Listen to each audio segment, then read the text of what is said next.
আসসালামু আলাইকুম ওয়া রাহমাতুল্লাহি ওয়া বারাকাতুহু। ইন্নাল হামদালিল্লাহ নাহমাদুহু ওয়া নাস্তাঈনুহু ওয়া নাস্তাগফিরুহ ওয়া নুসাল্লি ওয়া নুসাল্লিমু আলা সাইয়্যিদিল মুরসালিন রাসূলি রাব্বিল আলামিন মুহাম্মদ ইবনে আবদুল্লাহ ওয়া আলা আলিহি ওয়া আসহাবিহি আজমাইন। আম্মা বা'দ। সম্মানিত দর্শক, আপনারা যে যেখান থেকে পিস টিভি বাংলার দারসুস সুন্নাহ অনুষ্ঠানটি দেখছেন, সবাইকে দোয়া ও স্বাগত জানিয়ে শুরু করছি আমাদের আজকের পর্ব।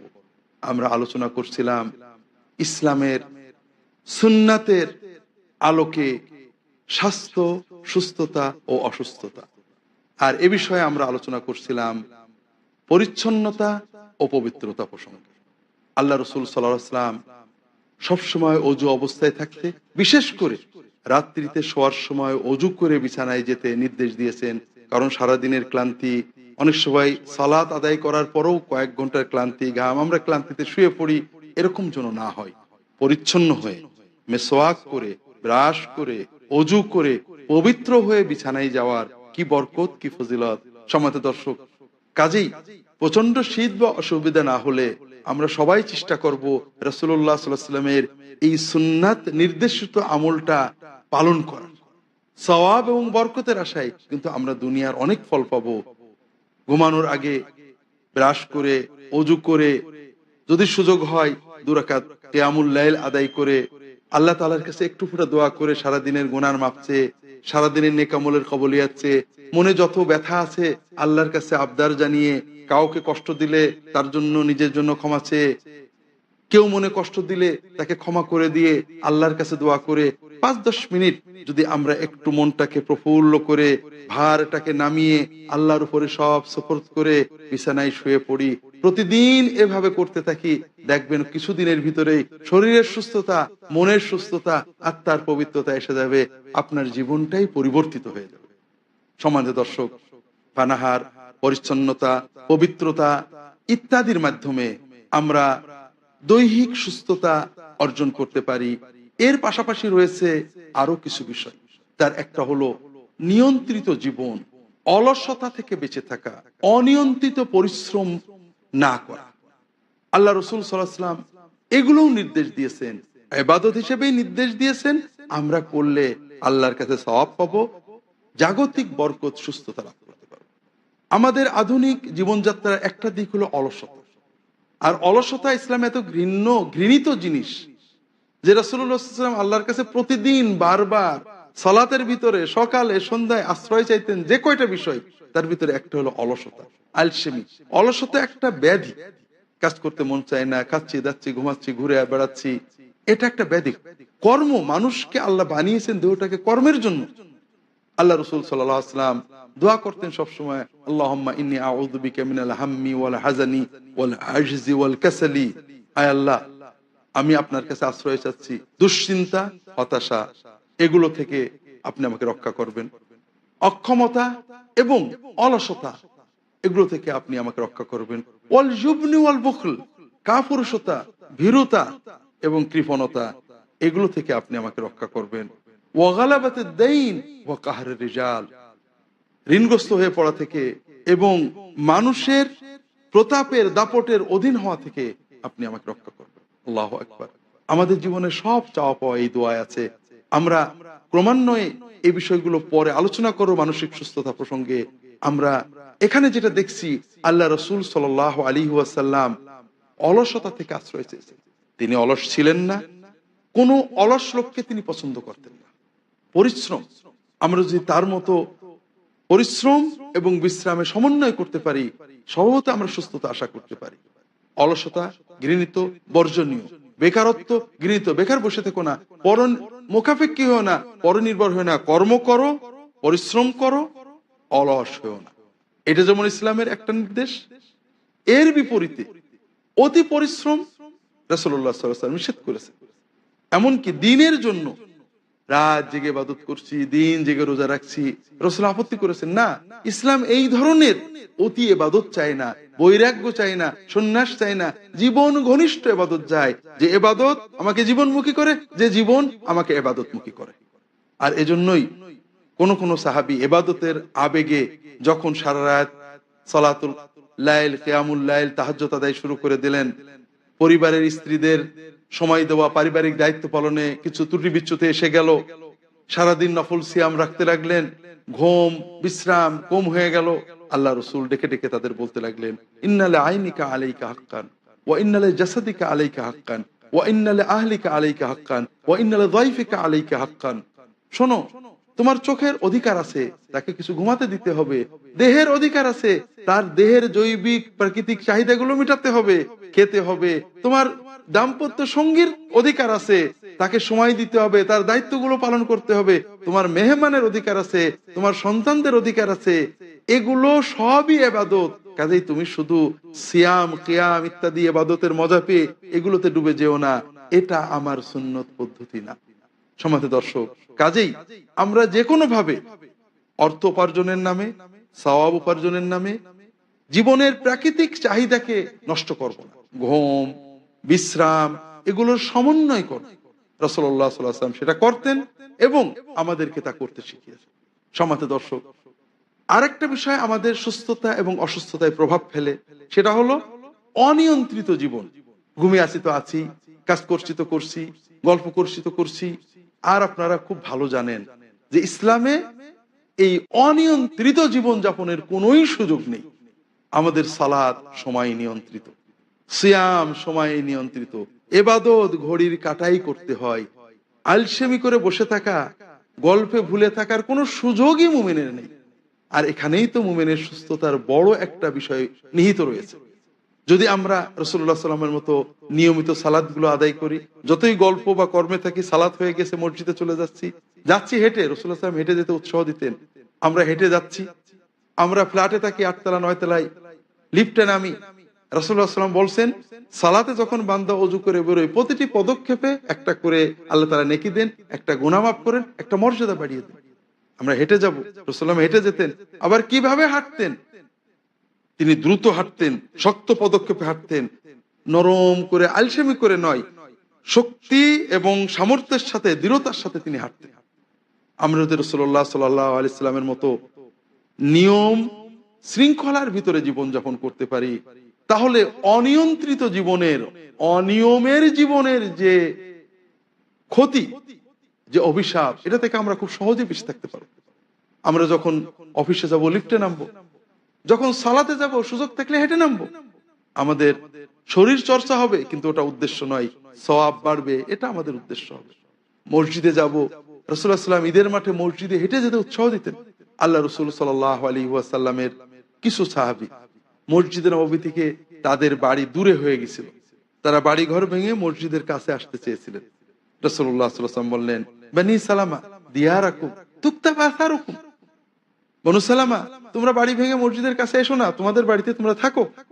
কারণ তোমরা হয়তো মসজিদ থেকে একটু দূরে আছো, কিন্তু এর কারণে তোমাদের সওয়াব বাড়ছে। তোমরা যে পদক্ষেপ হেঁটে হেঁটে যাও, তোমাদের প্রতিটি পদক্ষেপ আল্লাহ তাআলা নেকির আমলনামায় লিখে দেন। কাজেই আমরা সালাত, সিয়াম, ইবাদত, তাহাজ্জুদ, ইশরাক, তাশ, সালাতুদ দুহা, যত ইবাদত আছে এগুলো সময় নির্ধারিত।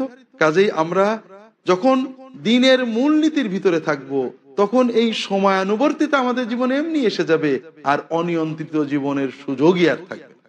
সম্মানিত দর্শক, এই সব কর্মের মাধ্যমে আমরা ইসলাম নির্দেশিত, সুন্নাহ নির্দেশিত এই নিয়ম নীতিগুলো পালনের মাধ্যমে আমরা একটা সুন্দর সুস্থ জীবন অর্জন করতে পারি, দৈহিক সুস্থতা। তবে এর চেয়েও বড় প্রয়োজন হলো মানসিক সুস্থতা। কারণ মানুষের দেহকে নিয়ন্ত্রণ করে মন। মন যদি শক্তিশালী হয়, দেহের রোগ অনেক সময় সুস্থ হয়ে যায়। আর মন যদি হতাশা, বিষাদগ্রস্ত হয়ে যায়, তখন রোগ দেহের উপরে জেগে বসে। আর এজন্যই আল্লাহ রাসূল সাল্লাল্লাহু আলাইহি ওয়াসাল্লাম মানসিক বিনোদন, আনন্দ, শান্তি, সুস্থতার ব্যবস্থাপত্র দিয়েছে তার নিজের কর্মের মাধ্যমে এবং নির্দেশনার মাধ্যমে। সম্মানিত দর্শক, আল্লাহ রাসূল সাল্লাল্লাহু আলাইহি ওয়াসাল্লাম দৈহিক বিনোদনের ব্যবস্থা করেছেন। খেলাধুলা করতে নির্দেশ দিয়েছেন, যে খেলাধুলা নির্মল, দৈহিক বিনোদন হয়। বসে বসে তাস খেলা ইত্যাদি হারাম করে দিয়েছেন, যে খেলা ভাগ্য নির্ভর, যাতে শরীর চর্চা নেই, এগুলো ইসলাম বৈধ করে না। খেলার উদ্দেশ্য সময় নষ্ট করা নয়, খেলার উদ্দেশ্য শরীরে রক্ত চলাচল বাড়ানো, শরীরের চর্চা করা, শরীরকে সুস্থ রাখা। বিনোদন এবং শরীর চর্চা হলো খেলার উদ্দেশ্য। আর হাদিস শরীফে এ বিষয়ে অনেক নির্দেশনা রয়েছে। সম্মানিত দর্শক, বিনোদন, শরীর চর্চা, কিভাবে অন্যান্য বিষয় দিয়ে মানসিক সুস্থতা অর্জন করা যায়, আল্লাহ রসুল সাল্লাল্লাহু আলাইহি ওয়াসাল্লাম সে নির্দেশনা দিয়েছেন। আবার যে সকল কারণে দৈহিক বা মানসিক অসুস্থতা আসতে পারে এগুলোর পথ বন্ধ করেছেন। এ বিষয়ে আমরা জানি বিনোদন আমাদেরকে সুস্থ করে। সুস্থ বিনোদন শুধু মনের বিনোদন নয়, দেহের বিনোদন, শুধু একক বিনোদন নয়, পারিবারিক বিনোদন।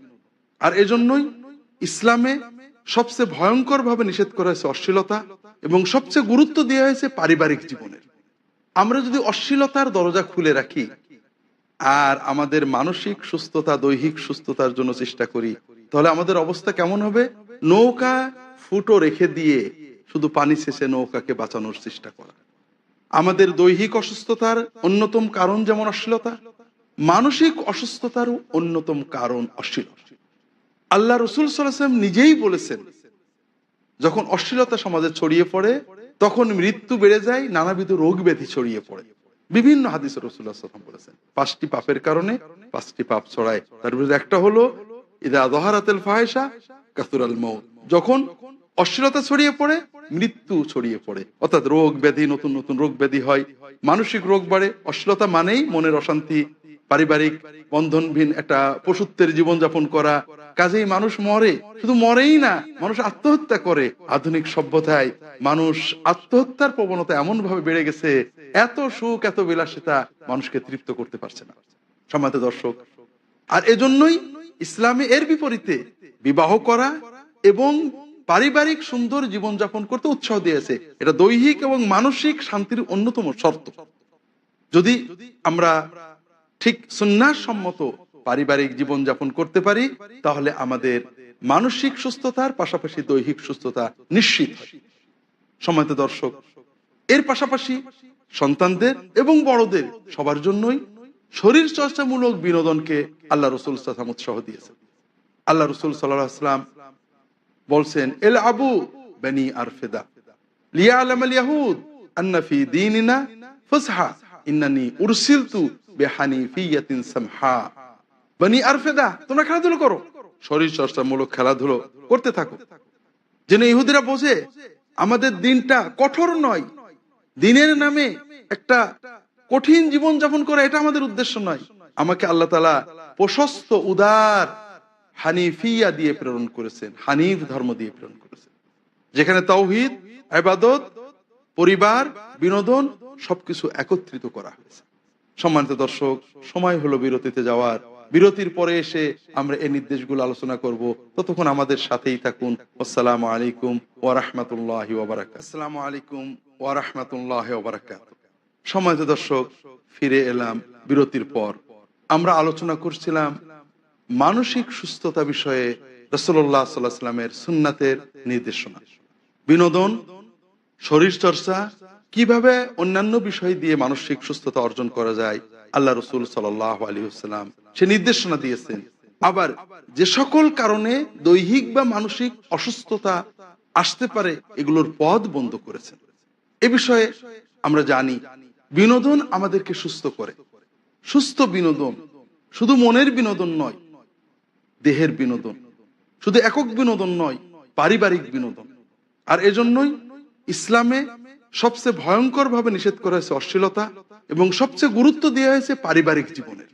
আমরা যদি অশ্লীলতার দরজা খুলে রাখি আর আমাদের মানসিক সুস্থতা, দৈহিক সুস্থতার জন্য চেষ্টা করি, তাহলে আমাদের অবস্থা কেমন হবে? নৌকা ফুটো রেখে দিয়ে শুধু পানি শেষে নৌকাকে বাঁচানোর চেষ্টা করা। আমাদের দৈহিক অসুস্থতার অন্যতম কারণ যেমন অশ্লীলতা, মানসিক অসুস্থতারও অন্যতম কারণ অশ্লীলতা। আল্লাহ রসুল সাল্লাল্লাহু আলাইহি ওয়াসাল্লাম নিজেই বলেছেন, যখন অশ্লীলতা সমাজে ছড়িয়ে পড়ে তখন মৃত্যু বেড়ে যায়, নানাবিধ রোগ ব্যাধি ছড়িয়ে পড়ে। বিভিন্ন হাদিসে রাসূলুল্লাহ সাল্লাল্লাহু আলাইহি ওয়াসাল্লাম বলেছেন 5টি পাপের কারণে 5টি পাপ ছড়ায়। তার মধ্যে একটা হলো ইযা যাহারাতিল ফাহিশা কাসুরাল মাউত, যখন অশ্লীলতা ছড়িয়ে পড়ে, মৃত্যু ছড়িয়ে পড়ে, অর্থাৎ রোগ ব্যাধি, নতুন নতুন রোগ ব্যাধি হয়, মানসিক রোগ বাড়ে। অশ্লীলতা মানেই মনের অশান্তি, পারিবারিক বন্ধনহীন একটা পশুত্বের জীবনযাপন করা। কাজেই মানুষ মরে, শুধু মরেই না, মানুষ আত্মহত্যা করে। আধুনিক সভ্যতায় মানুষ আত্মহত্যার প্রবণতা এমন ভাবে বেড়ে গেছে, এত সুখ, এত বিলাসিতা মানুষকে তৃপ্ত করতে পারছে না, সম্মানিত দর্শক। আর এজন্যই ইসলামে এর বিপরীতে বিবাহ করা এবং পারিবারিক সুন্দর জীবনযাপন করতে উৎসাহ দিয়েছে। এটা দৈহিক এবং মানসিক শান্তির অন্যতম শর্ত। যদি আমরা ঠিক সুন্নাহ সম্মত পারিবারিক জীবনযাপন করতে পারি, তাহলে আমাদের মানসিক সুস্থতার পাশাপাশি দৈহিক সুস্থতা নিশ্চিত হয়। সম্মানিত দর্শক, এর পাশাপাশি সন্তানদের এবং বড়দের সবার জন্যই শরীর চর্চামূলক বিনোদনকে আল্লাহ রসুল সাল্লাল্লাহু আলাইহি ওয়াসাল্লাম উৎসাহ দিয়েছেন। আল্লাহ রসুল সাল্লাল্লাহু আলাইহি ওয়াসাল্লাম বলছেন, এল আবু বানি আরফেদা লিয়ালামাল ইয়াহুদ আন্না ফি দীনিনা ফাসহা ইন্নানি উরসিলতু বিহানিফিয়াতিন সামহা। বানি আরফেদা, তোমরা খেলাধুলো করো, শরীর চর্চামূলক খেলাধুলো করতে থাকো, যেন ইহুদিরা বোঝে আমাদের দিনটা কঠোর নয়। দিনের নামে একটা কঠিন জীবন যাপন করা, এটা আমাদের উদ্দেশ্য নয়। আমাকে আল্লাহ তাআলা প্রশস্ত উদার হানিফিয়া দিয়ে প্রেরণ করেছেন, হানিফ ধর্ম দিয়ে প্রেরণ করেছেন, যেখানে তাওহীদ, ইবাদত, পরিবার, বিনোদন সবকিছু একত্রিত করা হয়েছে। সম্মানিত দর্শক, রাসূলুল্লাহ সাল্লাল্লাহু আলাইহি ওয়াসাল্লাম যুবকদের বলতেন, ইরকাবু ওয়ারমু, তোমরা আরোহণ করো, ঘোড়া দৌড়াও, ফরসিয়াত শেখো, নিক্ষেপ করো। সাহাবায়ে কেরামগণ সাঁতার শিখতে, খেলাধুলো করতে উৎসাহ দিতেন। আমরা বর্তমানে নিজেরা ইলেকট্রনিক বিনোদনমুখী হয়ে গিয়েছি, পাশাপাশি সন্তানদেরকেও সুষ্ঠু বিনোদনের ব্যবস্থা করতে পারছি না। এটা আমাদেরকে মনোদৈহিক অসুস্থতার একটা বড় কারণে নিপতিত করছে।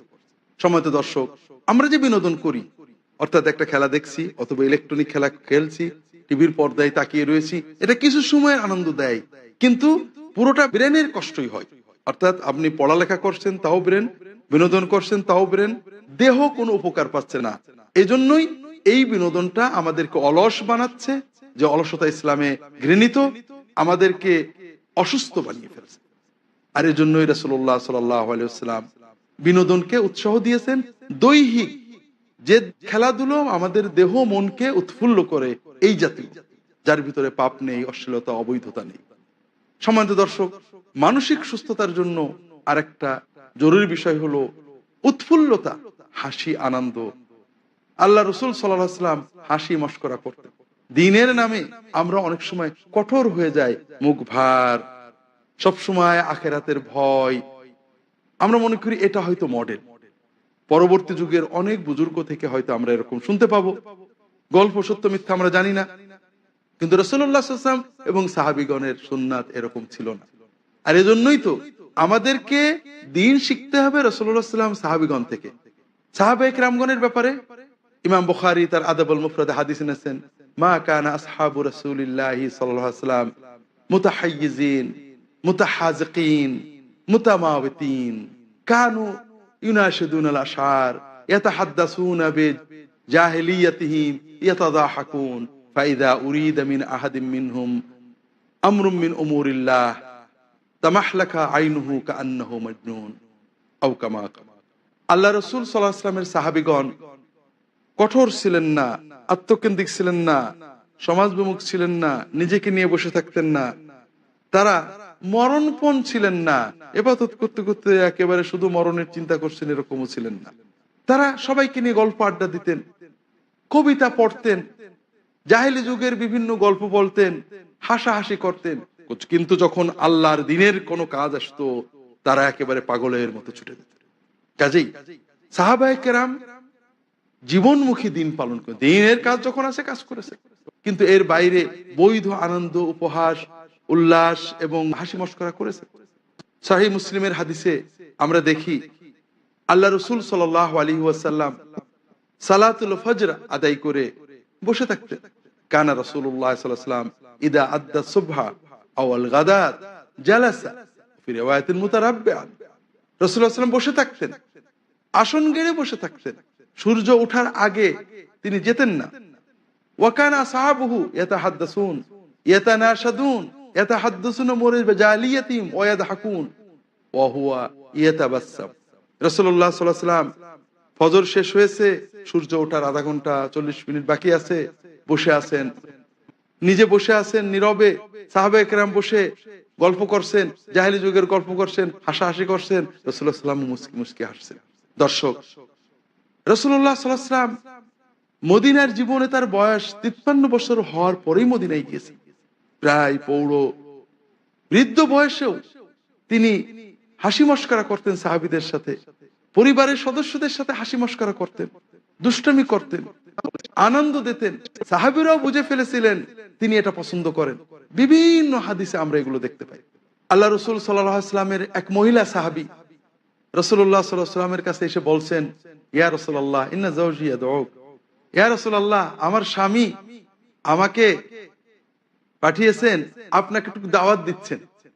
রাসূলুল্লাহ সাল্লাল্লাহু আলাইহি ওয়াসাল্লাম বললেন, ও আপনার স্বামী কে? যার চোখে সাদা সাদা আছে উনি তো? চোখে সাদা আছে মানে একটা রোগ ব্যাধি। ওই মহিলা বলছেন, না না না মাফি আইনি বায়াত। রাসূলুল্লাহ বললেন, না তার চোখে সাদা আছে, না না না তার চোখ সাদা না। রাসূলুল্লাহ সাল্লাল্লাহু আলাইহি ওয়াসাল্লাম বললেন, তুমি বোঝনি মেয়ে, প্রতিটি মানুষের চোখেই তো কিছু সাদা আছে। এক বৃদ্ধা এসে রাসূলুল্লাহ সাল্লাল্লাহু আলাইহি ওয়াসাল্লামের কাছে বলছে, ইয়া রাসূলুল্লাহ, আল্লাহর কাছে দোয়া করেন যেন আল্লাহ আমাকে জান্নাত দিয়ে দেন। রাসূলুল্লাহ সাল্লাল্লাহু আলাইহি ওয়াসাল্লাম বললেন, কোন বুড়ো মানুষ তো জান্নাতে যাবে না। এটা অস্থির হয়ে গেছেন। তখন রাসূলুল্লাহ সাল্লাল্লাহু আলাইহি ওয়াসাল্লাম পরে বুঝিয়ে দিলেন, আল্লাহ তোমাকে যখন জান্নাতে দেবেন, তোমাকে যুবতী বানিয়ে জান্নাতে দেবেন। আল্লাহ রাসূল সাল্লাল্লাহু আলাইহি ওয়াসাল্লাম এভাবে স্বচ্ছ নির্মল হাসি মশকরা করতে পছন্দ করতেন, সাহাবীদের সাথে, শিশুদের সাথে, বয়স্কদের সাথে, সবার সাথে। আল্লাহ রাসূল সাল্লাল্লাহু আলাইহি ওয়াসাল্লামের জাহের নামে এক সাহাবী, তিনি বেদুইন ছিলেন। তিনি গ্রামের দূরের মরুভূমি প্রান্তরে বাস করতেন। মরুভূমি থেকে যখন আসতেন কিছু নিয়ে আসতেন, আবার মরুভূমিতে যখন যেতেন রাসূলুল্লাহ সাল্লাল্লাহু আলাইহি ওয়াসাল্লাম তাকে কিছু দিয়ে দিতেন। এই সাহাবীর সাথে রাসূলুল্লাহ হাসি মশকরা করতেন। বিভিন্ন হাদিস আসছে। সম্মানিত দর্শক, এ পর্বে আর আলোচনা বাড়াতে পারছি না, এ পর্ব এখানেই শেষ করতে হচ্ছে। আল্লাহ তাআলা আমাদেরকে পরবর্তী পর্ব পর্যন্ত সুস্থ রাখবেন আশা করছি, এবং সেই পর্বে আমরা বিষয়টা আরো আলোচনা করব। ওমা তৌফিক ইল্লা বিল্লাহ ওয়া সাল্লাল্লাহু আলা মুহাম্মাদিন নবিয়্যিল উম্মি ওয়া আলা আলিহি ওয়া আসহাবিহি আজমাইন। আসসালামু আলাইকুম ওয়া রাহমাতুল্লাহি ওয়া বারাকাতুহু।